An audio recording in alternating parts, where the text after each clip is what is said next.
ഞാൻ ലിസി ടീച്ചർ. 10ാം ക്ലാസ്സിലെ എൻ്റെ എല്ലാ പ്രിയപ്പെട്ട കുട്ടികൾക്കും സ്വാഗതം. ഇത് 2 കൊല്ലം മുമ്പേ തുടങ്ങിയ ഒരു ചാനലാണ്. പിന്നെ അതങ്ങ് നിലച്ചു പോയി. ഇപ്പോൾ വീണ്ടും ഞാനതൊന്ന് ആരംഭിച്ചിരിക്കുകയാണ്. ആദ്യം ഞാൻ 10ാം ക്ലാസ്സിലെ കുറച്ച് പാഠഭാഗങ്ങളാണ് എടുത്ത് അപ്ലോഡ് ചെയ്യുന്നത്. 10ാം ക്ലാസ്സിലെ കുട്ടികൾ തീർച്ചയായും ഇത് കേൾക്കുക.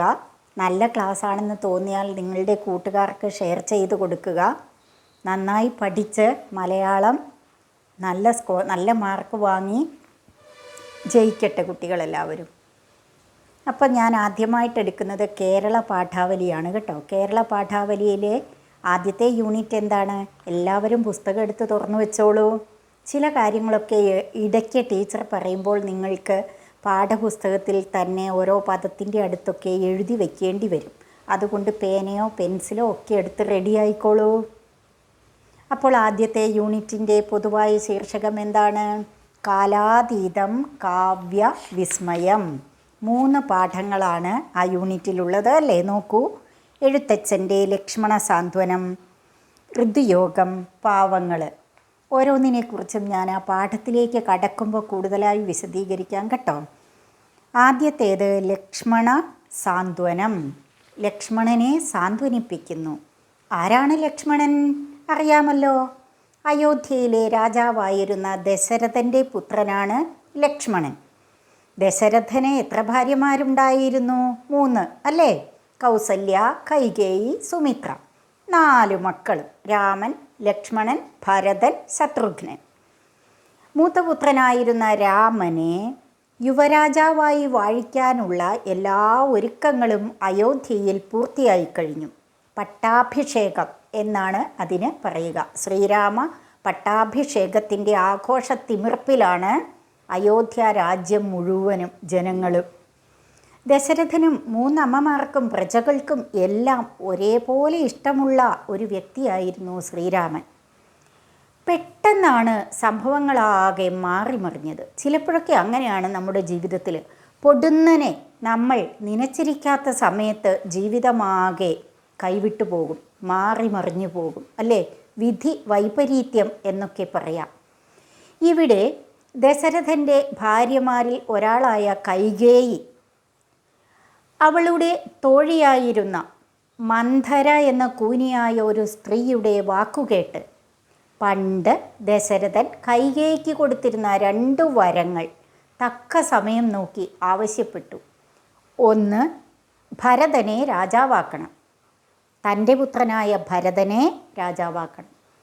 2, രാമനെ 14 വർഷത്തേക്ക് വനത്തിലയക്കണം. ദശരഥനാകെ പരവശനായി, തളർന്നു. ഈ വിവരമറിഞ്ഞ ലക്ഷ്മണനോ കുപിതനായി തീർന്ന ലക്ഷ്മണൻ രാമൻ്റെ അടുത്ത് വന്നുകൊണ്ട് രാമനോട് പറയുകയാണ്, ഞാൻ വേണമെങ്കിൽ യുദ്ധം ചെയ്ത് അച്ഛനോട് തന്നെ യുദ്ധം ചെയ്ത് രാജ്യം ജ്യേഷ്ഠന് പിടിച്ചു തരാം. അങ്ങനെ കുപിതനായി വരുന്ന ലക്ഷ്മണനെ പലതും പറഞ്ഞ് ശ്രീരാമൻ സാന്ത്വനിപ്പിച്ച് ശാന്തനാക്കുന്നതാണ് നമ്മൾ പഠിക്കുന്ന പാഠഭാഗം. ഇത് എഴുത്തച്ഛൻ്റെ അധ്യാത്മരാമായണം കിളിപ്പാട്ട് അയോധ്യാകാന്ഡത്തിലെ ശ്രീരാമ പട്ടാഭിഷേക വിഘ്നം എന്ന ഭാഗത്തു നിന്ന് എടുത്തിട്ടുള്ളതാണ്. വാസ്തവത്തിൽ രാമൻ ലക്ഷ്മണന് കൊടുക്കുന്ന ഉപദേശം എഴുത്തച്ഛൻ അനുവാചകന് അല്ലെങ്കിൽ വായനക്കാരന് കൊടുക്കുന്ന ഉപദേശമാണ്. എന്തിനാണ് എഴുത്തച്ഛൻ വായനക്കാരെ ഉപദേശിക്കുന്നത്? 16ാം നൂറ്റാണ്ടിലായിരുന്നുവല്ലോ എഴുത്തച്ഛൻ ജീവിച്ചിരുന്നത്. ആ കാലഘട്ടത്തിലെ കേരളീയ സാമൂഹ്യ വ്യവസ്ഥിതി സാന്മാർഗിക മൂല്യങ്ങൾ തികച്ചും തകർന്നടിഞ്ഞ മട്ടിലായിരുന്നു. കവികളും സാഹിത്യകാരന്മാരുമെല്ലാം അതാത് കാലഘട്ടത്തിലെ സാമൂഹിക പ്രശ്നങ്ങൾ കൈകാര്യം ചെയ്യുന്നവരാണല്ലോ, കാലിക പ്രസക്തിയുള്ള വിഷയങ്ങൾ എഴുതുന്നവരാണല്ലോ. വൈദേശിക ആധിപത്യവും ചാതുർവർണ്ണ്യ വ്യവസ്ഥിതിയുമെല്ലാം കൂടിക്കുഴഞ്ഞ് കേരളമാകെ ഒരു ജീർണിച്ച വ്യവസ്ഥിതിയിലായിരുന്നു. അപ്പോൾ കേരളീയ ജനതയെ തിരിച്ചു പിടിക്കുക എന്ന ലക്ഷ്യത്തോടുകൂടി ഒരു പരിവർത്തനത്തിന് വിധേയരാക്കാൻ വേണ്ടി എഴുത്തച്ഛൻ തൻ്റെ കൃതികളിൽ ഭക്തിക്ക് പ്രമുഖ സ്ഥാനം കൊടുത്തുകൊണ്ട് എഴുതി. ഏതൊക്കെയായിരുന്നു എഴുത്തച്ഛൻ്റെ പ്രധാന കൃതികൾ? അധ്യാത്മരാമായണം കിളിപ്പാട്ട്, മഹാഭാരതം കിളിപ്പാട്ട്, ശ്രീ മഹാഭാഗവതം കിളിപ്പാട്ട്. ഇതിലെല്ലാം ഭക്തിക്കാണ് പ്രാധാന്യം കൊടുത്തത്. ടീച്ചർ പറഞ്ഞു വന്നപ്പോൾ അതിൽ എഴുത്തച്ഛൻ്റെ ലഘു ജീവചരിത്രം കൂടി അതിൻ്റെ കുറച്ച് കാര്യങ്ങൾ പറഞ്ഞു കഴിഞ്ഞു. അതുകൊണ്ട് ബാക്കി കൂടി പറയാം. മലപ്പുറം ജില്ലയിലാണ് എഴുത്തച്ഛൻ ജനിച്ചത്. അദ്ദേഹം കിളിപ്പാട്ട് പ്രസ്ഥാനത്തിൻ്റെ ഉപജ്ഞാതാവെന്നറിയപ്പെടുന്നു. ഭക്തി പ്രസ്ഥാനത്തിൻ്റെ പ്രയോക്താവായിരുന്നു. അതായത് ഭക്തി പ്രസ്ഥാനം പ്രചരിപ്പിച്ചു. കൂടാതെ ഒരു പ്രത്യേക ഭാഷാശൈലിക്ക് രൂപം കൊടുത്തു. അതിനു മുമ്പ് 14-ാം നൂറ്റാണ്ടിലും 15-ാം നൂറ്റാണ്ടിലുമൊക്കെ ഉണ്ടായിരുന്ന പാട്ട് പ്രസ്ഥാനം, മണിപ്രവാളം എന്നിവയിൽ നിന്നൊക്കെ സ്വീകരിക്കാവുന്നവയെ സ്വീകരിച്ചും തിരസ്കരിക്കേണ്ടവയെ തിരസ്കരിച്ചും പ്രത്യേക ഒരു മണിപ്രവാള ശൈലിക്ക് രൂപം കൊടുത്തു. അതുകൊണ്ട് അദ്ദേഹത്തെ ആധുനിക മലയാള ഭാഷയുടെ പിതാവ് എന്നു നാം വിളിക്കുന്നു. അപ്പോൾ എന്തൊക്കെ കാര്യങ്ങളാണ്? 16-ാം നൂറ്റാണ്ടിൽ ജീവിച്ചിരുന്നു, ആധുനിക മലയാള ഭാഷയുടെ പിതാവാണ്, അതുപോലെ തന്നെ കിളിപ്പാട്ട് പ്രസ്ഥാനത്തിൻ്റെ ഉപജ്ഞാതാവാണ്, ഭക്തി പ്രസ്ഥാനത്തിൻ്റെ പ്രയോക്താവായിരുന്നു എഴുത്തച്ഛൻ. ഇങ്ങനെ എഴുത്തച്ഛൻ സാൻമാർഗികമായി അധപ്പതിച്ചിരുന്ന ജനതയെ പരിവർത്തനോന്മുഖരാക്കാൻ വേണ്ടിയിട്ട് കൊടുക്കുന്ന ഒരു ഉപദേശം കൂടിയാണ്. അതിനായി എഴുത്തച്ഛൻ തിരഞ്ഞെടുത്ത കഥാപാത്രമാണ് രാമൻ. അപ്പോൾ നമുക്ക് രാമൻ എന്തൊക്കെ പറഞ്ഞാണ് ലക്ഷ്മണനെ സാന്ത്വനിപ്പിച്ചത്, ശാന്തനാക്കിയത് എന്ന് നോക്കാം. നിങ്ങൾ നോക്കൂ, ഈ ചിത്രം കണ്ടോ? ചിത്രം ഒന്ന് സൂക്ഷിച്ച് നോക്കിക്കേ. അതിൽ 2 കഥാപാത്രങ്ങളുണ്ട് അല്ലേ? രാമനും ലക്ഷ്മണനും. രാമൻ്റെ കണ്ണുകളിലേക്കൊന്ന് നോക്കൂ. തികഞ്ഞ ശാന്തഭാവം, നീളമുള്ള പാതിയടഞ്ഞ കണ്ണുകൾ, ശാന്തമായ കണ്ണുകൾ. ലക്ഷ്മണൻ്റെ കണ്ണുകൾ കണ്ടോ? കുറച്ചുകൂടി തുറിച്ച്, കോപം വന്നു കഴിയുമ്പോൾ നമ്മുടെ കണ്ണൊക്കെ അങ്ങനെയാണ് ജ്വലിച്ച് നിൽക്കും അല്ലേ? ജ്വലിച്ച കണ്ണുകളുമായിട്ട് ലക്ഷ്മണൻ നിൽക്കുന്ന ചിത്രവും ഇതിൽ ഉണ്ട്. ഇങ്ങനെ ജ്വലിച്ച കണ്ണുകളുമായിട്ട് നിൽക്കുന്ന ഒരു കഥാപാത്രത്തെ ശാന്തനാക്കുക അത്ര എളുപ്പമുള്ള ഒരു കാര്യമൊന്നുമല്ല. തികച്ചും മനഃശാസ്ത്രപരമായ സമീപനമാണ് അവിടെ വേണ്ടത്. എഴുത്തച്ഛൻ രാമനെ കൊണ്ട് തികച്ചും മനഃശാസ്ത്രപരമായ ഒരു സമീപനത്തിലൂടെയാണ് കുപിതനായ ലക്ഷ്മണനെ ശാന്തനാക്കുന്നത്. പണ്ട് തിലകൻ മോഹൻലാലിനോട് പറഞ്ഞില്ലേ കിരീടം എന്ന സിനിമയിൽ, കത്തി താഴെയിടടാ മോനെ, അച്ഛനാടാ പറയുന്നത്, കത്തി താഴെയിടടാ എന്ന് പറഞ്ഞില്ലേ? മറ്റാരും പറഞ്ഞാലും കേൾക്കാത്തടത്ത് അച്ഛൻ പറയുമ്പോൾ കത്തി താഴെയിടുന്ന മോഹൻലാലിനെ നിങ്ങൾക്ക് ഓർമ്മയുണ്ടല്ലോ. കണ്ടോ സിനിമയുടെ കാര്യം പറഞ്ഞപ്പോൾ നിങ്ങൾ ഉഷാറായി കഴിഞ്ഞു. അപ്പോൾ നോക്കുക, ഇനി സിനിമയിലേക്ക് പോകരുത് കേട്ടോ. ഞാൻ വെറുതെ ഒരു ഉദാഹരണം പറഞ്ഞു എന്ന് മാത്രം. നിങ്ങൾ എവിടേക്ക് തിരിച്ചു വരണം? അയോധ്യയിലേക്ക് പോകണം. അവിടെ ആരുണ്ട്? രാമനുണ്ട്, ലക്ഷ്മണനുണ്ട്. ലക്ഷ്മണൻ കുപിതനായി നിൽക്കുന്നു. രാമൻ മനഃശാസ്ത്രപരമായി സമീപിച്ച് ലക്ഷ്മണനെ ശാന്തനാക്കുന്നു. ആ വാക്കുകളിലേക്ക് നമുക്കൊന്ന് പോകാം. ഇനി ടീച്ചർ കവിത ചൊല്ലുകയാണ്. നിങ്ങൾ ശ്രദ്ധാപൂർവം പാഠപുസ്തകം നോക്കി തന്നെ ഇരിക്കണം, വളരെ ഏകാഗ്രതയോടെ. ഇതിൽ കുറച്ച് സംസ്കൃത പദങ്ങളൊക്കെ ഉണ്ട്, അത് നിങ്ങൾക്ക് ബുദ്ധിമുട്ടായിട്ട് തോന്നും. തന്നെയല്ല, കവിത ചൊല്ലുമ്പോൾ അതിൻ്റെ ആശയം വേണ്ടവണ്ണം നാം ഗ്രഹിക്കണമെങ്കിൽ വേണ്ടയിടത്ത് വാക്കുകൾ മുറിക്കാൻ പരിശീലിക്കണം.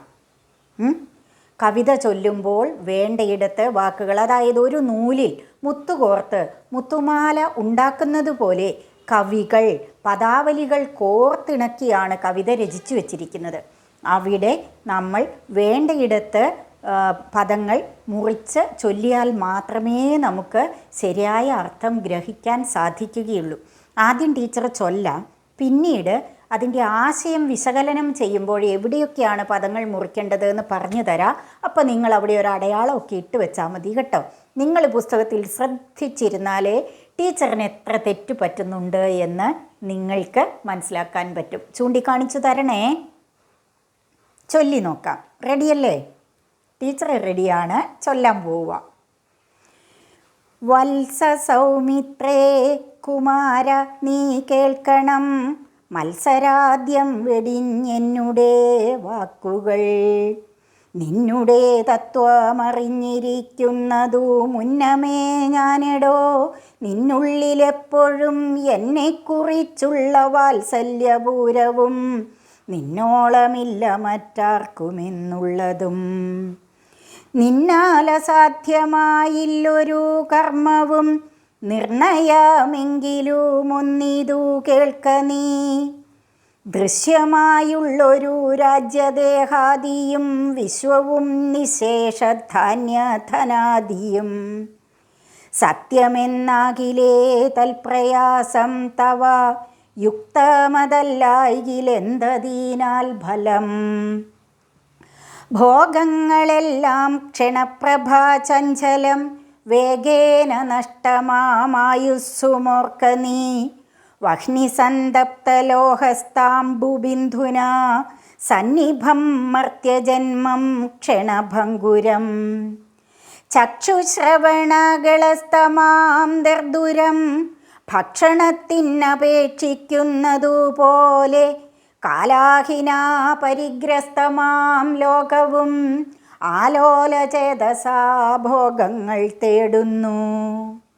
പുത്രമിത്രാർത്ഥകളത്രാദി സംഗമം എത്രയും അല്പകാലസ്ഥിതമോർക്ക നീ. പാന്ധർ പെരുവഴി അമ്പലം തന്നിലേ താന്തരായി കൂടി വിയോഗം വരും പോലെ നദ്യാമൊഴുകുന്ന കാഷ്ഠങ്ങൾ പോലെയും എത്രയും ചഞ്ചലമാലയ സംഗമം. ലക്ഷ്മിയും അസ്ഥിരയല്ലോ മനുഷ്യർക്കു നിൽക്കുമോ യൗവനവും പുനരധ്രുവം. സ്വപ്നസമാനം കളത്ര സുഖം നൃണാം അല്പമായുസ്സും നിരൂപിക്ക ലക്ഷ്മണ. രാഗാദിസങ്കുലമായുള്ള സംസാരമാകെ നിരൂപിക്കിൽ സ്വപ്നതുല്യം സഖേ. ദേഹം നിമിത്തമഹം ബുദ്ധി കൈക്കൊണ്ടു മോഹം കലർന്നു ജന്തുക്കൾ നിരൂപിക്കും. ബ്രാഹ്മണോഹം നരേന്ദ്രോഹമാഠ്യോഹമെന്നാമ്രേഡിതം കലർന്നിടും ദശാന്തരേ. ജന്തുക്കൾ ഭക്ഷിച്ചു കാഷ്ഠിച്ചു പോകിലാം വെന്തു വെണ്ണീറായി ചമഞ്ഞു പോയിടിലാം. മണ്ണിനു കീഴായി കൃമികളായി പോകിലാം നന്നല്ല ദേഹം നിമിത്തം മഹാമോഹം. ത്വങ്മാംസരക്താസ്തി വിൺമൂത്രരേതസാം സമ്മേളനം പഞ്ചഭൂതക നിർമ്മിതം. മായാമയമായി പരിണാമിയായോരു കായം വികാരിയായുള്ളൊന്നി തത്വം. ദേഹാഭിമാനം നിമിത്തമായുണ്ടായ മോഹേന ലോകം ദഹിപ്പിപ്പതിന്നു നീ. മാനസതാരിൽ നിരൂപിച്ചതും തവ ജ്ഞാനമില്ലായെന്നറിക നീ ലക്ഷ്മണ.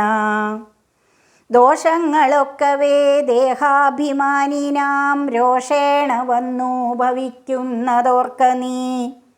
ദേഹോഹമെന്നുള്ള ബുദ്ധി മനുഷ്യർക്കു മോഹമാതാവാം അവിദ്യയാകുന്നതും. ദേഹമല്ലോർക്കിൽ ഞാനായതാത്മാവെന്നു മോഹൈകഹന്ത്രിയായുള്ളതു വിദ്യ കേൾ. സംസാരകാരിണിയായതവിദ്യയും സംസാരനാശിനിയായതു വിദ്യയും. ആകയാൽ മോക്ഷാർത്ഥിയാകിൽ വിദ്യാഭ്യാസമേകാന്തചേതസാ ചെയ്ക വേണ്ടുന്നതും. തത്ര കാമക്രോധലോഭമോഹാദികൾ ശത്രുക്കളാകുന്നതെന്നുമറിക നീ. മുക്തിക്കു വിഘ്നം വരുത്തുവാൻ എത്രയും ശക്തിയുള്ളൊന്നതിൽ ക്രോധമറികടോ. മാതാപിതൃഭ്രാതൃമിത്ര സഖികളെ ക്രോധം നിമിത്തം ഹനിക്കുന്നിതു പുമാൻ. ക്രോധമൂലം മനസ്താപമുണ്ടായി വരും. ക്രോധമൂലം നൃണാം സംസാരബന്ധനം. ക്രോധമല്ലോ നിജധർമ്മക്ഷയകരം. ക്രോധം പരിത്യജിക്കേണം ബുധജനം. ടീച്ചർ പദ്യം ചൊല്ലിയത് ശ്രദ്ധിച്ചുവല്ലോ. എത്ര അക്ഷരത്തെറ്റുണ്ടായിരുന്നു എന്നൊന്ന് കണ്ടുപിടിക്കണം കേട്ടോ. എന്നിട്ട് കമൻറ്റ് ബോക്സിൽ കമൻറ്റ് ചെയ്തോളൂ. ടീച്ചർ അത് തെറ്റാണെന്ന് ബോധ്യപ്പെട്ടാൽ ഇനി ക്ലാസ് പാഠവിശകലനം നടത്തുമ്പോൾ അത് കറക്റ്റായിട്ട് പറഞ്ഞു തരാം കേട്ടോ. തെറ്റിയിട്ടില്ല എന്നാണ് എൻ്റെ ഒരു തോന്നൽ. നിങ്ങൾ ശ്രദ്ധാപൂർവം ഇരുന്നപ്പോൾ എന്തെങ്കിലും ടീച്ചർ പറഞ്ഞപ്പോൾ തെറ്റിപ്പോയതായിട്ട് തോന്നുന്നുണ്ടെങ്കിൽ ചൂണ്ടിക്കാണിച്ചോളൂ. അപ്പോൾ രാമൻ ലക്ഷ്മണനോട് പറയുകയാണ്, വത്സ, വാത്സല്യമുള്ളവനെ, സൗമിത്രേ, സുമിത്രയുടെ മകനെ, കുമാര, കൗമാരക്കാരനായവനെ, നീ കേൾക്കണം. മത്സരാദ്യം വെടിഞ്ഞെന്നുടെ വാക്കുകൾ. മത്സരാദ്യം, മത്സരം, ആദിയായവ. എന്താണ് ഈ ആദിയായവ എന്ന് അർത്ഥം കൊടുത്തെടുത്തുണ്ട്, നിങ്ങൾ നോക്കിക്കോളൂ. കാമക്രോധ ലോഭ മത മാത്സര്യങ്ങൾ, മനുഷ്യരുടെ ഉള്ളിൽ കുടികൊള്ളുന്ന 6 ശത്രുക്കളാണ്. നോക്കിക്കോ, കാമം, ക്രോധം, ലോഭം. അവിടെ നിങ്ങൾ ആ അർത്ഥം എടുത്തിട്ട് ഓരോ വാക്ക് കഴിയുമ്പോഴും ഒരു കോമ ഇട്ടോളൂ, അല്ലെങ്കിൽ ഇങ്ങനെ ഒരു വര ഇട്ടോളൂ. 6 വാക്കുകൾ ഒന്നിച്ച് ചേർത്താണ് എഴുതിയിരിക്കുന്നത്. കാമക്രോധ ലോഭ മോഹ മത മാത്സര്യങ്ങൾ. കാമം, ക്രോധം നിങ്ങൾക്കറിയാം, കോപം. ലോഭം, പിശുക്ക്, പിശുക്ക് അധികമായാലും അത് ദോഷം ചെയ്യും. മോഹം, ആഗ്രഹങ്ങൾ. മതം, മാത്സര്യം, അഹങ്കാരം, മാത്സര്യം. ഈ വികാരങ്ങളെല്ലാം മനുഷ്യരുടെ ഉള്ളിലുണ്ട്. ആ വികാരങ്ങൾ അമിതമായി പ്രകടിപ്പിക്കാൻ തുടങ്ങിയാൽ, അല്ലെങ്കിൽ ഒരുവനെ ഭരിക്കാൻ തുടങ്ങിയാൽ, അത് അവൻ്റെ വിനാശത്തിലേ കലാശിക്കുകയുള്ളൂ. അത് അവനെ മാത്രമല്ല ചുറ്റുമുള്ളവരെയും നശിപ്പിക്കും. അതുകൊണ്ട് മത്സരം തുടങ്ങിയ, മത്സരം ആദിയായ വികാരങ്ങൾ ഒഴിവാക്കിയിട്ട്, വെടിഞ്ഞിട്ട്, വെടിയുക, ഉപേക്ഷിക്കുക. ഉപേക്ഷിച്ചിട്ട് വേണം നീ എൻ്റെ വാക്കുകൾ കേൾക്കാൻ. മനസ്സ് തികച്ചും ശാന്തമാക്കിയിട്ട്, നിർമ്മലമാക്കിയിട്ട് നീ എൻ്റെ വാക്കുകൾ കേൾക്കുക. എങ്കിൽ മാത്രമേ എൻ്റെ വാക്കുകൾ നിൻ്റെ മനസ്സിൽ ആഴത്തിൽ പതിയുകയുള്ളൂ എന്ന്. കുട്ടികളായ നിങ്ങളും നിങ്ങളുടെ മനസ്സിൽ ഇപ്പോഴത്തെ കാലഘട്ടത്തിൻ്റെ ചിന്തകൾ, മൊബൈല്, TV, ഇതിനൊക്കെയുള്ള അഡിക്ഷൻസ് അല്ലേ, ഇതെല്ലാം മാറ്റി വെച്ചിട്ട് വേണം പഠിക്കേണ്ട സമയത്ത് ഇരിക്കാനായിട്ട് കേട്ടോ. മനസ്സ് ശുദ്ധമായ ഒരു വെള്ള പേപ്പർ പോലെ വേണം. ശ്രീരാമൻ ലക്ഷ്മണനോട് പറഞ്ഞതുപോലെ മറ്റ് ആകുല ചിന്തകളൊന്നും മനസ്സിൽ വേണ്ട. എങ്കിലേ നമുക്ക് ഏത് പാഠമാണോ പഠിക്കുന്നത് അതിൻ്റെ പശ്ചാത്തലം എന്താണോ അത് മാത്രമേ നമ്മുടെ മനസ്സിലുണ്ടായിരിക്കാൻ പാടുള്ളൂ എന്ന് ടീച്ചർ സ്നേഹപൂർവ്വം ഒന്ന് ഓർമ്മിപ്പിച്ചു എന്നേ ഉള്ളൂ കേട്ടോ. ശ്രദ്ധിച്ചോളൂ. ഇവയെല്ലാം വെടിഞ്ഞ് നീ എൻ്റെ വാക്കുകൾ കേൾക്കുക. ഇവിടെ വാത്സല്യമുള്ളവനെ എന്ന് പറയുന്നുണ്ടല്ലേ. അപ്പോൾ ലക്ഷ്മണന് രാമനോട് വളരെയധികം വാത്സല്യമുണ്ട്. രാമന് തിരിച്ചും. സൗമിത്രേ, സുമിത്രയുടെ മകനെ.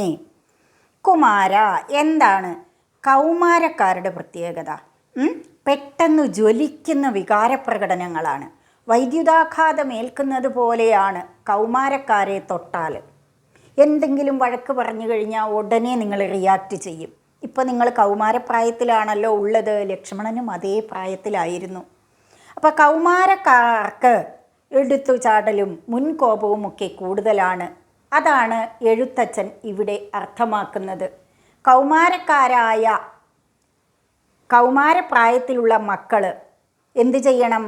ശാന്ത സ്വഭാവം കൈവെടിയാതെ സമൂഹത്തിലുള്ള പലവിധ പ്രശ്നങ്ങളെ അഭിമുഖീകരിച്ച് തികച്ചും സമചിത്തതയോടെ മുന്നേറണം എന്നാണ് എഴുത്തച്ഛൻ ഇവിടെ ഉദ്ദേശിക്കുന്നത്. നിന്നുടെ തത്വമറിഞ്ഞിരിക്കുന്നതു മുന്നമേ ഞാനെടോ. നിന്റെ തത്വം ഞാൻ മുന്നേ മനസ്സിലാക്കിയിട്ടുണ്ട്. മുന്നമേ എന്ന് പറഞ്ഞാൽ എന്താ? നേരത്തെ. തത്വം, പരമാർത്ഥം. അതായത് രാമൻ മഹാവിഷ്ണുവിൻ്റെ അവതാരമാണല്ലോ, ലക്ഷ്മണൻ അനന്തൻ്റെ അവതാരമാണെന്നും പറയപ്പെടുന്നു. അപ്പോൾ അനന്തനും അനന്ത ശയനനാണ് മഹാവിഷ്ണു അല്ലേ. അപ്പം ഇവർ നേരത്തെ തന്നെ പൂർവജന്മത്തിലും ഒത്തൊരുമയോടെ ഒന്നിച്ചു കഴിഞ്ഞിരുന്നവരാണ് രാമനും ലക്ഷ്മണനും. ഇപ്പോഴല്ല. അതുകൊണ്ട് മുന്നമേ തന്നെ നിൻ്റെ തത്വം, നിൻ്റെ കാര്യങ്ങൾ എനിക്ക് നന്നായിട്ടറിയാം. നിൻ്റെ പരമാർത്ഥം, നിൻ്റെ സ്വഭാവം, എന്നോടുള്ള സ്നേഹം, വാത്സല്യം എല്ലാം എനിക്ക് നന്നായിട്ട് അറിയാം. നീ എന്നോടുള്ള സ്നേഹം കൊണ്ടാണ് എനിക്ക് രാജ്യം പിടിച്ചു തരാൻ ഒരുങ്ങുന്നതെന്ന് എനിക്ക് നന്നായിട്ട് അറിയാം. നിന്നുള്ളിലെപ്പോഴും എന്നെക്കുറിച്ചുള്ള വാത്സല്യപൂരവും. നിൻ്റെ ഉള്ളിൽ എപ്പോഴും എന്നെക്കുറിച്ചുള്ള വാത്സല്യത്തിൻ്റെ പൂരമാണ്, വർദ്ധിച്ച വാത്സല്യമാണ്. ആ വാത്സല്യമാണ് നിന്നെ ഇത്തരമൊരു പ്രവൃത്തിക്ക് പ്രേരിപ്പിച്ചത് എന്ന് എനിക്ക് നന്നായിട്ട് അറിയാം. നിന്നോളമില്ല മറ്റാർക്കുമെന്നുള്ളതും. ഈ അയോധ്യയിൽ നിന്നോളം എന്നോട് വാത്സല്യമുള്ള മറ്റാരുമില്ല എന്നും എനിക്ക് നന്നായിട്ട് അറിയാം. നിന്നാൽ അസാധ്യമായില്ലൊരു കർമ്മവും നിർണയം. നിർണയം നിശ്ചയം. നിന്നാൽ അസാധ്യമായിട്ട്, സാധിക്കാൻ പറ്റാത്തതായിട്ട് ഒരു കാര്യവുമില്ല എന്നും എനിക്ക് നന്നായിട്ടറിയാം, നിശ്ചയമായിട്ടറിയാം. നിനക്ക് അതിനുള്ള പ്രാപ്തിയുണ്ടെന്നും കഴിവുണ്ടെന്നും ശരീരബലമുണ്ടെന്നും മനോബലമുണ്ടെന്നും ഒക്കെ എനിക്ക് നന്നായിട്ട് അറിയാം. എല്ലാ കാര്യങ്ങളും നടത്താൻ വേണ്ടി വേണമെങ്കിൽ യുദ്ധം ചെയ്ത് രാജ്യം നേടിത്തരാനും നിന്നെക്കൊണ്ട് പറ്റുമെന്നെനിക്കറിയാം. എങ്കിലും ഒന്നിതു കേൾക്ക നീ. എങ്കിലും നീ ഞാൻ പറയുന്നത് ഇപ്പോൾ ഒന്ന് കേൾക്കണം.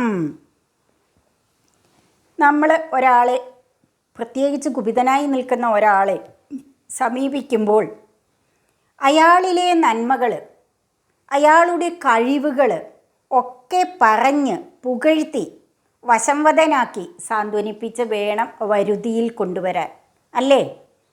അതുകൊണ്ടാണ് രാമൻ ലക്ഷ്മണനെ ഇപ്രകാരം മനഃശാസ്ത്രപരമായ സമീപനത്തോടെ ശാന്തനാക്കുന്നത്. എങ്കിലും നീ ഒന്ന് കേൾക്കണം. ദൃശ്യമായുള്ളൊരു രാജ്യദേഹാദിയും വിശ്വവും നിശേഷധാന്യധനാദിയും സത്യമെന്നാകിലേ തൽപ്രയാസം തവ യുക്തം അതല്ലായികിലെന്തിനാൽ ഫലം. ഈ കാണുന്ന ദൃശ്യം, ഈ കാണപ്പെടുന്ന രാജ്യവും ദേഹവും, രാജ്യദേഹാദി, രാജ്യം, ദേഹം, ആദിയായവ, ദേഹം ശരീരം, ഈ രാജ്യമോ ഈ ദേഹമോ വിശ്വമോ, വിശ്വം ലോകം, നിശേഷം മുഴുവനും, ധാന്യധനാദി, ധാന്യധനാദികൾ, ധാന്യവും ധനവും, ഈ കാണപ്പെടുന്ന രാജ്യം, ദേഹം, ലോകം, ധാന്യം, ധനം ഇവയെല്ലാം സത്യമെന്നാകിലേ, സത്യമാണോ? എല്ലാ കാലത്തും നിലനിൽക്കുന്നതാണോ?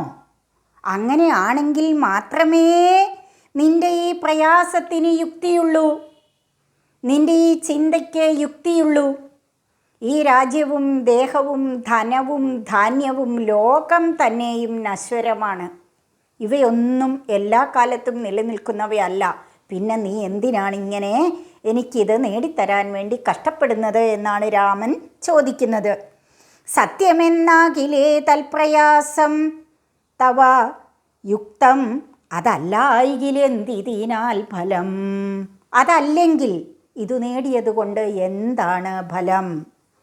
ഈ കാണുന്ന ഭൗതിക സൗകര്യങ്ങൾക്കൊക്കെ വേണ്ടി പടവെട്ടി ഇത് നേടിയതുകൊണ്ട് എന്താണ് ഫലം? ഭോഗങ്ങളെല്ലാം ക്ഷണപ്രഭാചഞ്ചലം. തുടർന്ന് ചില ഉദാഹരണങ്ങളിലൂടെ ഇതിൻ്റെയെല്ലാം നശ്വരത, ജീവിതത്തിൻ്റെ നശ്വരത കവി ബോധ്യപ്പെടുത്തുകയാണ്, അല്ലെങ്കിൽ രാമൻ ലക്ഷ്മണനെ ബോധ്യപ്പെടുത്തുകയാണ്. അതിന് കൊണ്ടുവന്നിരിക്കുന്ന ഉദാഹരണങ്ങൾ ഏതൊക്കെയാണെന്ന് നോക്കുക. ഭോഗങ്ങളെല്ലാം ക്ഷണപ്രഭാചഞ്ചലം. ഭോഗങ്ങൾ, സുഖഭോഗങ്ങൾ, സുഖസൗകര്യങ്ങൾ, ഈ ലോകത്തിലെ എല്ലാ സുഖസൗകര്യങ്ങളും ക്ഷണപ്രഭാചഞ്ചലം, ക്ഷണപ്രഭ പോലെ. ക്ഷണപ്രഭ മിന്നൽപ്പിണര്. മിന്നൽപ്പിണര് എങ്ങനെയാണ്? ആകാശത്ത് പെട്ടെന്നൊന്ന് മിന്നും, ക്ഷണനേരം കൊണ്ട് അപ്രത്യക്ഷമാകും, അല്ലേ? ക്ഷണപ്രഭ ചഞ്ചലം, ക്ഷണപ്രഭ പോലെ ചഞ്ചല സ്വഭാവമുള്ളതാണ്. ഭോഗങ്ങളെല്ലാം ക്ഷണപ്രഭാചഞ്ചലം വേഗേന നഷ്ടമായുസ്സുമോർക്ക നീ. ഇനി ആയുസ്സിൻ്റെ കാര്യമോ? എപ്പോഴാണ് നഷ്ടപ്പെടുന്നതെന്ന് ആർക്കെങ്കിലും പറയാൻ പറ്റുമോ? വേഗത്തിൽ നഷ്ടപ്പെടുന്നതാണ്. വേഗേന, വേഗത്തിൽ നഷ്ടപ്പെടുന്നതാണ്. അപ്പോൾ സുഖസൗകര്യങ്ങളെല്ലാം മിന്നൽ പിണർ പോലെ പൊലിഞ്ഞു പോകുന്നതാണ്. ആയുസ് വേഗത്തിൽ നഷ്ടപ്പെടുന്നതാണ്. ഇനി മറ്റൊരു ഉദാഹരണം നോക്കാം. വഹ്നിസന്തപ്തലോഹസ്താംബുബിന്ദുനാ സന്നിഭം മർത്യജന്മം ക്ഷണഭംഗുരം. മർത്യജന്മം മനുഷ്യജന്മം, മർത്യൻ മനുഷ്യൻ. ക്ഷണഭംഗുരം, ഭംഗുരം നശിക്കുന്നത്, ക്ഷണഭംഗുരം ക്ഷണത്തിൽ നശിക്കുന്നത്, പെട്ടെന്ന് നശിച്ചു പോകുന്നതാണ് മർത്യജന്മം. ഏതുപോലെ? വഹ്നിസന്തപ്തലോഹസ്താംബുബിന്ദുനാ സന്നിഭം, സന്നിഭം പോലെ. വഹ്നി, ഓരോ പദത്തിൻ്റെ അർത്ഥം മനസ്സിലാക്കൂ, എന്നിട്ട് കൂട്ടർത്ഥം മനസ്സിലാക്കൂ. വഹ്നി അഗ്നി, തീയ്. സന്തപ്തം ചുട്ടുപഴുത്ത, തീയിൽ ചുട്ടുപഴുത്ത. ലോഹസ്തം, ലോഹത്തിൽ സ്ഥിതി ചെയ്യുന്നത്. ലോഹസ്തം ലോഹത്തിൽ സ്ഥിതി ചെയ്യുന്നത്. അടുത്ത പദം എന്താണ്? അംബു, ജലം. അംബു ബിന്ദുന, ജലകണിക പോലെ. മനസ്സിലായോ? ചുട്ടുപഴുത്ത, ലോഹത്തിലേക്ക് അഗ്നിയിൽ ചുട്ടുപഴുത്ത, ലോഹത്തിലേക്ക് വീഴുന്ന ജലകണിക പോലെ. എന്താണ് ആ ജലകണികയുടെ അവസ്ഥ? അമ്മമാരൊക്കെ ദോശ ചുടുമ്പോൾ നിങ്ങൾ കണ്ടിട്ടില്ലേ? ദോശക്കല്ലൊക്കെ പഴുത്ത് നല്ല ചുട്ട് പഴുത്തിരിക്കുമ്പം അതിലേക്ക് ഇത്തിരി വെള്ളം തളിച്ച് കഴിഞ്ഞാൽ ശീന്ന് നീരാവിയായി പോകുന്ന കണ്ടിട്ടുണ്ടോ? അതുപോലെ. അല്ലെങ്കിൽ കുഞ്ചൻ നമ്പ്യാർ പറഞ്ഞിട്ടുണ്ട്, നീറ്റിലെ പോളയ്ക്ക് തുല്യമാം ജീവനെ പോറ്റുവാൻ എത്ര ദുഃഖിക്കുന്നു മാനുഷർ. വെള്ളത്തിലെ പോള പോലെയാണ്, കുമിള പോലെയാണ്. എന്താ വെള്ളത്തിലെ കുമിളയുടെ അവസ്ഥ? ഒരു ചെറിയ ചലനം മതി, അത് പൊട്ടിപ്പോകും അല്ലേ? അത്രയേ ഉള്ളൂ മനുഷ്യൻ്റെ ആയുസ് എന്നാണ് പറയുന്നത്. വന്യസന്തപ്തലോഹസ്താംബുബിന്ദുനാ സന്നിഭം മർത്യജന്മം ക്ഷണഭംഗരം ഭംഗുരം. ടീച്ചർ ഒന്നുകൂടെ ആശയം പറയാം. തീയിൽ ചുട്ടുപഴുത്ത ലോഹത്തിൽ വീഴുന്ന ജലകണിക പോലെ മർത്യജന്മം ക്ഷണത്തിൽ നശിക്കുന്നതാണ്. ചക്ഷുശ്രവണകളസ്തമാം ദർദുരം ഭക്ഷണത്തിനപേക്ഷിക്കുന്നതുപോലെ കാലാഹിനാ പരിഗ്രസ്തമാം ലോകവും ആലോലചേതസാ ഭോഗങ്ങൾ തേടുന്നു. ആരാണ് ചക്ഷുശ്രവണൻ? ശ്രവിക്കുക, കേൾക്കുക. ചക്ഷുസ് കണ്ണ്, ചക്ഷുശ്രവണൻ ചക്ഷുസിലൂടെ ശ്രവിക്കുന്നവൻ, കേൾക്കുന്നവൻ. അതേത് ജീവിയാണ്? പാമ്പ്. പാമ്പിന് ചെവിയില്ല, കണ്ണിലൂടെയാണ് പാമ്പ് ശ്രവിക്കുന്നത്. ചക്ഷുശ്രവണൻ പാമ്പ്. ചക്ഷുശ്രവണ ഗളസ്തമാം ദർദുരം, ഗളം കഴുത്ത്, ഗളസ്തം ഗളത്തിൽ സ്ഥിതി ചെയ്യുന്നത്, കഴുത്തിൽ സ്ഥിതി ചെയ്യുന്നത്. നേരത്തെ ലോഹസ്തം പഠിച്ചുവല്ലോ, ലോഹത്തിൽ സ്ഥിതി ചെയ്യുന്നത്. അതുപോലെ ഗളസ്തം ഗളത്തിൽ സ്ഥിതി ചെയ്യുന്നത്. ഗളസ്തമാം ദർദുരം, തവള. ദർദുരം തവള. അപ്പോൾ ആ വരിയുടെ ആശയം എന്താണ്? പാമ്പിൻ്റെ വായിലകപ്പെട്ട തവള. എന്താ പാമ്പിൻ്റെ വായിലകപ്പെട്ട തവളയുടെ അവസ്ഥ? ആ തവള ഇങ്ങനെ പാമ്പിൻ്റെ വായിൽ തൊണ്ടയിലിരിക്കുമ്പം പാമ്പിൻ്റെ തവളയെ വിഴുങ്ങുന്നത് കൊണ്ട് പാമ്പിൻ്റെ വായ ഇങ്ങനെ തുറന്നിരിക്കും അല്ലേ? പക്ഷേ ആ തുറന്ന വായുടെ വിടവിലൂടെ തവള നോക്കുമ്പം പുറം ലോകം കാണാം. അപ്പം തവള എന്താ വിചാരിക്കുന്നത്? താൻ മരിക്കുക എന്നറിയുന്നുണ്ടോ? ഇല്ല. നാവ് നീട്ടി ചുറ്റിലും പറക്കുന്ന ചെറു പ്രാണികളെ പിടിച്ച് ആഹാരമാക്കും. എന്തുകൊണ്ട്? താനിനെയും കുറേ കാലം ജീവിക്കുമെന്നുള്ള ചിന്ത കൊണ്ട്, വാസ്തവമറിയാതെ. അതുപോലെയാണ് മനുഷ്യൻ എന്നാണ് കവി പറയുന്നത്. ചക്ഷുശ്രവണ ഗളസ്തമാം ദർദുരം ഭക്ഷണത്തിനപേക്ഷിക്കുന്നതു പോലെ. പാമ്പിൻ്റെ വായിലകപ്പെട്ട തവള ഭക്ഷണത്തിന് അപേക്ഷിക്കുന്നത് പോലെ. കാലാഹിന പരിഗ്രസ്തമാം ലോകവും. കാലാഹി, കാലമാകുന്ന അഹി. അഹി പാമ്പ്. കാലത്തെ പാമ്പിനോട് സാദൃശ്യപ്പെടുത്തുന്നു. എന്താണ് കാലവും പാമ്പും തമ്മിലുള്ള സമാനതകൾ? പാമ്പ് നീളമുള്ളതുമുണ്ട്, അത്ര നീളമില്ലാത്തതുമുണ്ട് അല്ലേ? കാലവും ചിലപ്പോഴങ്ങനെയാണ്. കാലത്തിന് ചിലപ്പം നീളം കൂടുതലുള്ളതായിട്ട് നമുക്ക് അനുഭവപ്പെടും, ചിലപ്പോൾ കാലം പെട്ടെന്ന് കടന്നു പോകും. ഈ കാലമാകുന്ന പാമ്പിനാൽ പരിഗ്രസ്തമാം ലോകം. പരിഗ്രസ്തം വിഴുങ്ങപ്പെട്ടത്. നമ്മൾ ഓരോ നിമിഷവും ഓരോ മണിക്കൂറിലും ഓരോ ദിവസവും നമ്മുടെ ആയുസ് കുറഞ്ഞുകൊണ്ടിരിക്കുകയല്ലേ? പേടിക്കൊന്നും വേണ്ട കേട്ടോ, അതൊക്കെ അതിൻ്റെ വഴിക്കങ്ങ് പൊക്കോളും. പക്ഷേ അതൊരു വാസ്തവമാണല്ലോ. അങ്ങനെ വരുമ്പോൾ കാലമാകുന്ന പാമ്പിൻ്റെ വായിലകപ്പെട്ടവരാണ് നമ്മൾ. നേരത്തെ പറഞ്ഞ പാമ്പിൻ്റെ വായിലകപ്പെട്ട തവളയെപ്പോലെ. കാലമാകുന്ന പാമ്പിനാൽ വിഴുങ്ങപ്പെട്ട ലോകം, കാലമാകുന്ന പാമ്പിനാൽ വിഴുങ്ങപ്പെട്ട ലോകവും ആലോല ചേതസ ഭോഗങ്ങൾ തേടുന്നു. ആലോല ചേതസ, ചേതസ് മനസ്സ്, ചിത്തം. ആലോല ചേതസ് ഇളക്കമുള്ള മനസ്സോടുകൂടിയവരെ, ചഞ്ചല ചിത്തരായി സുഖഭോഗങ്ങൾക്ക് പിന്നാലെ പായുന്നു. കാലാഹിന പരിഗ്രസ്തമാം ലോകവും ആലോല ചേതസാ ഭോഗങ്ങൾ തേടുന്നു. കാലമാകുന്ന പാമ്പിനാൽ വിഴുങ്ങപ്പെട്ട ലോകം ചഞ്ചല ചിത്തരായി സുഖഭോഗങ്ങൾ തേടി പരക്കം പായുന്നു. പുത്രമിത്രാർത്ഥകളത്രാദിസംഗമം എത്രയും അല്പകാലസ്ഥിതം ഓർക്ക നീ. അതുപോലെ തന്നെ പുത്രൻ, മിത്രങ്ങൾ. ഇവിടെ നിങ്ങൾ പദം നോക്കി പിരിച്ചു വെച്ചോളൂ. പുത്രൻ കോമ മിത്രം കോമ. മിത്രമാരാണ്? സുഹൃത്തുക്കൾ അല്ലേ? അർത്ഥം, അർത്ഥം എന്ന് പറഞ്ഞാൽ രണ്ടർത്ഥമുണ്ട്, നാനാർത്ഥമുണ്ട്. ഒന്ന് വാക്കിൻ്റെ പൊരുളെന്ന്, മറ്റൊന്നെന്താണ്? ധനം. ഇവിടെ ഏതാണ്? അങ്ങനെ നാനാർത്ഥം വരുമ്പം നമുക്ക് ആ സന്ദർഭത്തിൽ ഉചിതമായത് ഏതാണോ അതെടുത്ത് നമ്മൾ പ്രയോഗിക്കണം. ഇവിടെ അർത്ഥം എന്നതുകൊണ്ട് കവി എന്താണ് അർത്ഥമാക്കുന്നത്? ധനം. പുത്രൻ, മിത്രം, അർത്ഥം ധനം, കളത്രം ഭാര്യ. ആദിസംഗമം കൂടിച്ചേർച്ച.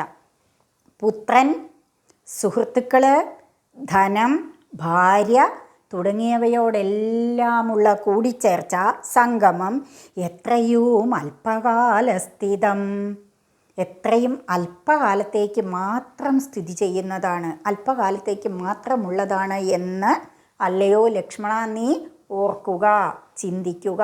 ഇതൊന്നും ശാശ്വതമല്ല എന്നാണ് ഇതിൻ്റെ എല്ലാം ചുരുക്കം. ഇതൊന്നും ശാശ്വതമല്ല. ആദ്യം പറഞ്ഞല്ലോ വിശ്വവും ധാന്യവും ധനവും ഒന്നും ശാശ്വതമല്ല എന്ന്. അതുപോലെ പുത്രന്മാർ, നമ്മുടെ കുടുംബത്തിൽ കുടുംബാംഗങ്ങളോടൊപ്പമുള്ള കൂടിച്ചേരലും ശാശ്വതമല്ല. ഓരോരുത്തരായിട്ട് ജനിക്കുന്നു അല്ലേ, ഓരോരുത്തരായിട്ട് വേർപിരിയുന്നു, അത്രയേ ഉള്ളൂ. അപ്പോൾ ഇതിലൊന്നും വലിയ കാര്യമില്ല, ഇതൊന്നും സ്ഥിരമല്ല എന്നാണ് കവി പറഞ്ഞു വയ്ക്കുന്നത്. പുത്രമിത്രാർത്ഥകളത്രാദിസംഗമം എത്രയും അല്പകാലസ്ഥിതം ഓർക്ക നീ. ഇനി അതിനെ ഒന്നുകൂടി വിശദമാക്കാൻ വേണ്ടി ചില ഉദാഹരണങ്ങൾ, ഉപമാ പ്രയോഗങ്ങൾ. പാന്ധർപ്പെരുവഴി അമ്പലം തന്നിലെ താന്തരായി കൂടി വിയോഗം വരും പോലെ. പാന്ധരാരാണ്? വഴിയാത്രക്കാർ. വഴിയാത്രക്കാർ പെരുവഴി അമ്പലം തന്നിൽ. എന്താണ് പെരുവഴി അമ്പലം? സത്രം. പണ്ടൊക്കെ കാൽനടയായിട്ടല്ലേ പോയിരുന്നത് വഴിയാത്രക്കാർ. അപ്പോൾ ക്ഷീണിക്കുന്നവർക്ക് വേണ്ടി സത്രങ്ങൾ നിർമ്മിച്ചിട്ടിരുന്നു. അവിടെ രാത്രിയിലൊക്കെ ഒന്നിച്ചുകൂടി വർത്തമാനമൊക്കെ പറഞ്ഞ് പൊതിച്ചോറ്, 8ാം ക്ലാസ് നിങ്ങൾ പൊതിച്ചോറെന്നൊരു പാഠം പഠിച്ചിട്ടുണ്ട്. പൊതിച്ചോറൊക്കെ കെട്ടിക്കൊണ്ടുപോയി അതൊക്കെ കഴിച്ച് ഒന്നിച്ച് വളരെ സ്നേഹത്തോടെ കഴിയുന്നവർ നേരം വെളുക്കുമ്പോൾ പിരിഞ്ഞ് അവരവരുടെ വഴിക്ക് പോകും, പല വഴിക്ക് പോകും. പാന്ധർ പെരുവഴി അമ്പലം തന്നിലെ താന്തരായി കൂടി. താന്തര ക്ഷീണിക്കുമ്പോൾ ഒത്തുകൂടിയിട്ട് വിയോഗം വരും പോലെ, പിരിഞ്ഞു പോകുന്നത് പോലെയും. ഇവിടെ 2 ഉപമകൾ ഒരുമിച്ച് പ്രയോഗിച്ചിരിക്കുകയാണ്. നദ്യാമൊഴുകുന്ന കാഷ്ഠങ്ങൾ പോലെയും. കാഷ്ഠങ്ങൾ തടിക്കഷ്ണങ്ങൾ. ഇതിനും നാനാർത്ഥമുണ്ടല്ലേ. പക്ഷിയുടെ കാഷ്ഠം വിസർജ്യ വസ്തുവാണ്. ഇവിടെ തടിക്കഷ്ണങ്ങൾ. നദ്യാമൊഴുകുന്ന, നദിയിൽ കൂടി ഒഴുകുന്ന തടിക്കഷ്ണങ്ങൾ പോലെയും. എന്താ നദിയിൽ കൂടി ഒഴുകുന്ന തടിക്കഷ്ണത്തിൻ്റെ പ്രത്യേകത? ചിലപ്പോൾ പണ്ടൊക്കെ ഈ ചങ്ങാടം ഉണ്ടാക്കിയിരുന്നില്ലേ, 5-6 തടിയൊക്കെ കൂട്ടിക്കെട്ടിയിട്ട് ഈ ചങ്ങാടത്തിൽ കയറി യാത്ര ചെയ്തിരുന്നു മറുകര എത്താൻ വേണ്ടിയിട്ട് അല്ലേ, വള്ളവും വഞ്ചിയൊക്കെ ഉണ്ടാകുന്നതിന് മുമ്പ്. അതുപോലെ കൂട്ടിക്കെട്ടി വരുന്ന തടിയായാലും അല്ല ഒഴുകി വന്നിട്ട് കൂട്ടിമുട്ടുന്ന തടിയായാലും അത് ഒഴുക്കിനനുസരിച്ച്, നദിയുടെ ഒഴുക്കിനനുസരിച്ച് തിരകളിൽപ്പെട്ട് വീണ്ടും പല വഴികളിലേക്ക് പിരിഞ്ഞു പോകും അല്ലേ. അപ്പോൾ നദ്യാമൊഴുകുന്ന കാഷ്ടങ്ങൾ ഒന്നിച്ച് നിൽക്കുമോ? ഇല്ല, അവ വേർപിരിഞ്ഞു പോകും. അതുപോലെ നദിയുടെ ഗതിക്കനുസരിച്ച് വേർപിരിഞ്ഞു പോകും. അതുപോലെ നദ്യാമൊഴുകുന്ന കാഷ്ടങ്ങൾ പോലെയും എത്രയും ചഞ്ചലം. ചഞ്ചല സ്വഭാവത്തോടു കൂടിയതാണ്. എന്ത്? ആലയ സംഗമം. ആലയം വീട്, ആലയത്തിലുള്ള സംഗമം കൂടിച്ചേരൽ. നേരത്തെ പറഞ്ഞതുപോലെ പുത്രൻ, ഭർത്താവ്, ഭാര്യ, മക്കൾ എല്ലാവരും കൂടെ ഒന്നിച്ചുള്ള സംഗമം. ആലയ സംഗമവും ഇത്രയേ ഉള്ളൂ. സത്രത്തിൽ ക്ഷീണിതരായ വഴിയാത്രക്കാർ രാത്രികാലങ്ങളിൽ ഒത്തുകൂടിയിട്ട് നേരം പുലരുമ്പോൾ പിരിഞ്ഞു പോകുന്നത് പോലെയും നദിയിൽ കൂടി ഒഴുകി വരുന്ന തടിക്കഷ്ണം കൂട്ടിമുട്ടിയതിനു ശേഷം വേർപിരിഞ്ഞ പല ദിക്കിലേക്ക് നദിയുടെ ഗതിക്കനുസരിച്ച് പോകുന്നത് പോലെയുമേ ഉള്ളൂ ആലയ സംഗമം എന്നാണ് പറഞ്ഞു വയ്ക്കുന്നത്. ഇതൊന്നും സ്ഥിരമല്ല, നശ്വരമാണ് എന്ന്. ലക്ഷ്മിയോ അസ്ഥിരയല്ലോ മനുഷ്യർക്ക്. ലക്ഷ്മി ഐശ്വര്യം, ലക്ഷ്മി ഐശ്വര്യം. ഈ ഒരുവൻ്റെ ജീവിതത്തിലെ ഐശ്വര്യകാലം എന്നതും അസ്ഥിരമാണ്, എന്നും നിലനിൽക്കുന്നതല്ല. ലക്ഷ്മിയും അസ്ഥിരയല്ലോ മനുഷ്യർക്ക്. നിൽക്കുമോ യൗവനവും പുനരധ്രുവം. യൗവനവും എല്ലാ കാലവും നിലനിൽക്കുന്നതല്ല. ഐശ്വര്യമെന്നും നിലനിൽക്കുകയില്ല, യൗവനമെന്നും നിലനിൽക്കുകയില്ല, കുടുംബാംഗങ്ങളോടൊത്തുള്ള ജീവിതവും എന്നും നിലനിൽക്കുകയില്ല. സ്വപ്ന സമാനം കളത്ര സുഖം നൃണാം. നൃണാം മനുഷ്യർക്ക്. കളത്ര സുഖം, കളത്രം ഭാര്യ. സ്വപ്ന സമാനം കളത്ര സുഖം നൃണാം. മനുഷ്യരെ സംബന്ധിച്ചിടത്തോളം ഭാര്യാസുഖം എന്നത്, ഭാര്യയോടൊത്തുള്ള ജീവിതം എന്നത് സ്വപ്ന തുല്യമാണ്. സ്വപ്നം എങ്ങനെയാ? ഉറങ്ങുമ്പോൾ കാണും, കണ്ണു തുറക്കുമ്പം പോകും, പൊലിഞ്ഞു പോകും, അല്ലേ? ചിലർ പകൽക്കിനാവ് കാണാറുണ്ട്, കണ്ണ് തുറന്ന് വെച്ചുകൊണ്ട് കുറേ സമയം ക്ലാസ്സിലൊക്കെ ആയിരുന്നാലും വേറെ ഏതോ ലോകത്തേക്ക് പോകാറുണ്ട്. അതല്ല ഇവിടെ ഉദ്ദേശിക്കുന്നത്. ഉറക്കത്തിൽ കാണുന്ന സ്വപ്നം പൊലിഞ്ഞു പോകുന്നത് പോലെ. ഇനി ഉണർന്നിരിക്കുമ്പോൾ കാണുന്ന സ്വപ്നമാണെങ്കിലും ചിന്തകൾ മാറുമ്പോൾ അല്ലെ ആരെങ്കിലും ഇങ്ങോട്ട് വന്ന് ഇടപെട്ട് കഴിഞ്ഞാൽ ആ സ്വപ്നം അവിടെ വെച്ച് മുറിയുമല്ലോ. അതുപോലെ സ്വപ്ന സമാനം കളത്ര സുഖം നൃണാം. നൃണാം മനുഷ്യർക്ക്. അല്പമായുസ്സും നിരൂപിക്ക ലക്ഷ്മണ. അല്പം ആയുസ് മാത്രമുള്ളവനാണ് മനുഷ്യൻ എന്നത് നീ മനസ്സിലാക്കുക അല്ലയോ ലക്ഷ്മണ. രാഗാതിസങ്കുലമായുള്ള സംസാരം ആകെ നിരൂപിക്കിൽ സ്വപ്നതുല്യം സഖേ. രാഗാതിസങ്കുലം, രാഗം ആദിയായവയാൽ കൂടിച്ചേർന്ന ജീവിതം. രാഗാതിസങ്കുലം നോക്കിക്കോ, അർത്ഥം നോക്കുന്നിടത്ത്. രാഗം, ദ്വേഷം, മദം, മാത്സര്യം, ലോഭം. നേരത്തെ നമ്മൾ പറഞ്ഞല്ലോ 6 ശത്രുക്കളുണ്ട് എന്ന് മനുഷ്യരുടെ ഉള്ളിൽ. ഇത് അതിൽ നിന്ന് അല്പം മാറ്റമുണ്ട് കേട്ടോ. അത് കാമക്രോധ ലോഭ മോഹ മത മാത്സര്യങ്ങളായിരുന്നു, മോശം വികാരങ്ങൾ. ഇത് രാഗം നല്ല വികാരമാണല്ലേ, സ്നേഹം. മതം, ദ്വേഷം, മാത്സര്യം, ലോഭം. അപ്പം നല്ല വികാരങ്ങളായാലും മോശം വികാരങ്ങളായാലും എല്ലാം എന്താണ്? അല്പകാലത്തേക്ക് മാത്രം ഉള്ളതാണ്. രാഗാദി, രാഗം തുടങ്ങിയ വികാരങ്ങളുമായി ചേർന്നുള്ള സംസാരം. സംസാരം ലോകജീവിതം. ഈ ലോക ജീവിതം, ലോക ജീവിതം. ലോകജീവിതം ആകെ നിരൂപിക്കൽ, ചിന്തിക്കുകയാണെങ്കിൽ സ്വപ്നതുല്യം സഖേ, ഒരു സ്വപ്നത്തിന് തുല്യമാണ്. കണ്ണടച്ച് തുറക്കുമ്പം തീരാവുന്നതേ ഉള്ളൂ എന്നാണ് ശ്രീരാമൻ ലക്ഷ്മണനോട് പറയുന്നത്, അല്ലെങ്കിൽ എഴുത്തച്ഛൻ വായനക്കാരോട് പറഞ്ഞു വയ്ക്കുന്നത്. ഇന്നത്തെ ക്ലാസ് നിങ്ങൾക്ക് നന്നായി ഇത്രയും വരികളുടെ ആശയവും പാഠസന്ദർഭവും ഒക്കെ മനസ്സിലായി എന്ന് ടീച്ചർ വിചാരിക്കുന്നു. ഇന്നത്തെ ക്ലാസ് അല്പം നീണ്ടുപോയി. അപ്പോൾ കവിപരിചയ, പാഠസന്ദർഭം ഒക്കെ പറഞ്ഞുകൊണ്ട് യൂണിറ്റ് പരിചയപ്പെടുത്തൽ, ഇതൊക്കെ പറഞ്ഞ് പദ്യം ചൊല്ലി അവതരിപ്പിച്ച് ആശയവിശകലനത്തിലേക്ക് കടന്നതുകൊണ്ടാണ് ക്ലാസ് അല്പം നീണ്ടുപോയത് കേട്ടോ. നിങ്ങൾ മടുത്ത് കാണുമല്ലോ. അപ്പോൾ നമുക്ക് ബാക്കി പദ്യഭാഗം അടുത്ത ക്ലാസ്സിൽ പഠിക്കാം. നിങ്ങൾക്ക് മനസ്സിലായോ ഇല്ലയോ എന്നുള്ളത് നിങ്ങൾ കമൻറ്റ് ബോക്സിൽ രേഖപ്പെടുത്തണം. എങ്ങനെ മെച്ചപ്പെടുത്തണം, എന്തൊക്കെയാണ് കുറവുകൾ ചൂണ്ടിക്കാണിച്ചോളൂ ധൈര്യമായിട്ട്. അപ്പോഴല്ലേ ടീച്ചർക്കത് തിരുത്തിയിട്ട് കുറച്ചുകൂടെ മെച്ചപ്പെടുത്തി നിങ്ങൾക്ക് മനസ്സിലാകുന്ന രീതിയിൽ പറഞ്ഞു തരാൻ പറ്റുകയുള്ളൂ. നിങ്ങൾ എൻ്റെ ചാനൽ ഒന്ന് സബ്സ്ക്രൈബ് ചെയ്യുക, കൂട്ടുകാരിലേക്ക് എത്തിക്കുക. ഇനി മറ്റു സ്കൂളുകളിലെ കുട്ടികൾക്കുമൊക്കെ ഷെയർ ചെയ്ത് കൊടുക്കുക. അവർ നന്നായി പാഠം പഠിച്ച് ഒരുങ്ങി നല്ല മാർക്ക് വാങ്ങട്ടെ എക്സാമിന്. അപ്പോൾ നമ്മളെല്ലാവരോടും സ്നേഹമുള്ളവരായിരിക്കണം അല്ലേ? അപ്പോൾ നമുക്ക് വീണ്ടും അടുത്ത ക്ലാസ്സിൽ കാണാം. നന്ദി.